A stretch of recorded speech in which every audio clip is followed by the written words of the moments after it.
টুকটুক করে বানিয়ে ফেললাম বরের পছন্দের পেঁয়াজ দিয়ে মাছের ঝাল।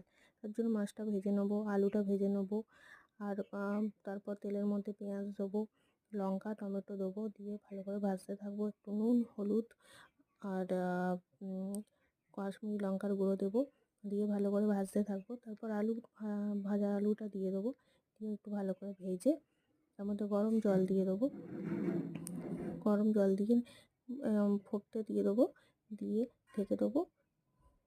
তারপর আলু সেদ্ধ হলে মাছটা দিয়ে দেবো, দিয়ে একটু ফুটিয়ে নামিয়ে নেবো। বর তো খেয়ে তার খুশি, তাই শুনে আমিও খুশি। ভিডিওটি ভালো লাগলে লাইক আর সাবস্ক্রাইব করে দেবে। আবার পরে দেখা হবে নেক্সট ভিডিওতে। টাটা।